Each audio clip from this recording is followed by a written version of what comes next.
Okay, so for the last part of B, we're looking at the impact of obedience and disobedience, both on the individual and on the organisation. So basically, what happens if people are obedient? What might happen if people are not obedient? What might those impacts be? All right.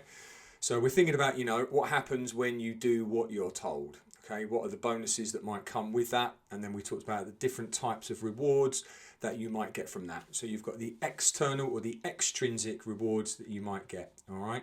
So those are going to be things that you get, money, pay rise, extra holidays, chances of promotion, responsibilities, etc. I think they put praise in there as well. All right, things that you get from the outside. All right, and then the intrinsic ones are the things that you get from within. How does it make you feel? Like the sense of pride doing what you're doing, sense of duty, fulfillment, happiness, etc. All right, so external, the ones that come from outside, internal, the ones that come from inside. Right, what are then going to be the impacts of not doing what you're told?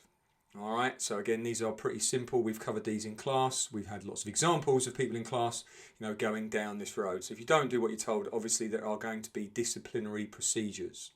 All right, and as we go on a little bit further on, obviously these things take time. So if someone is having to have a disciplinary, then, statements have to be taken, evidence has to be gathered, meetings have to be made, people have to turn up, people have to be covered. So it's just a very long and drawn out process. All right, obviously the impact on the individual is you have a disciplinary record, which depending on what you want to do after that might not be good, and then the stress of the disciplinaries may also play a factor into that person. All right, obviously you could get suspended, not told to come back for a while. You could lose your rank. All right, so you could be demoted. And then obviously as we work our way up the scale, all right, you could be asked to leave, whether that be discharged dishonourably, you could get sacked, or you could get imprisoned. Obviously, if there is a question about this, don't go straight to imprisonment. Start with little things about, suspension, loss of rank, disciplinaries before you go all the way to people being imprisoned, which, does happen, but we want to try and talk about the smaller effects. Right, then we're talking about, questioning orders. And the question was, are we able to question orders? All right, and the discussion that we had in the class was lawful orders, no, we shouldn't question. Unlawful orders, we've got to think about the time and the place and when it's right to do that. All right, obviously if we are questioning orders right in the middle of a very stressful situation, that might not be the best time to do it.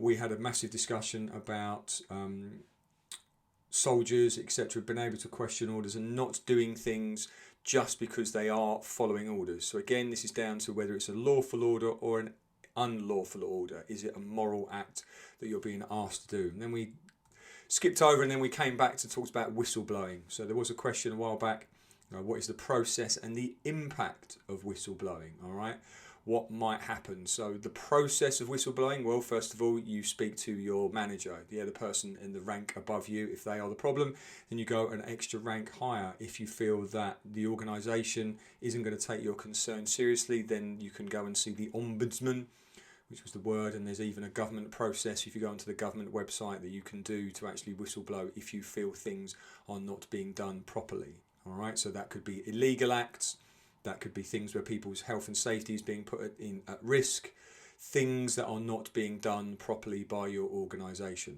The impact of that, well, number one, hopefully they'll stop doing the thing that they shouldn't be doing. All right, so if it's health and safety wise, looking at health and safety risks, making sure that people's lives aren't being put at danger. If they're breaking the law, obviously those people that are breaking the law are brought to justice and goes from there. Okay, so the last bit in the B3 is why is obedience so important in the public services? All right, why is it important to follow orders and commands?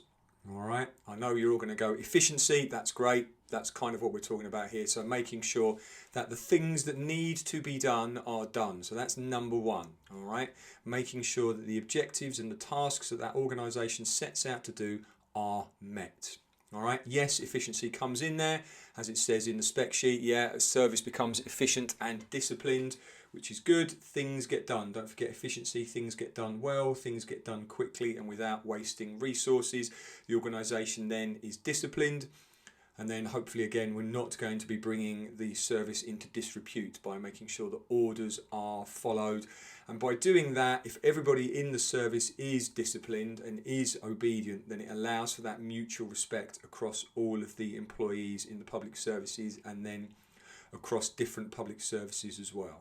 Okay, so the key thing to take away from B3, why is it important? What happens if we are obedient? If we are obedient, good things will happen, either externally or internally. If we are disobedient, bad things will happen, generally externally. All right, if you're not obeying, you're not generally going to feel bad about it, but there will be consequences of your actions. Can you question orders? Yes, if they are unlawful. Use the process that is there, and obviously making sure that if everybody is obedient, things get done properly in the services.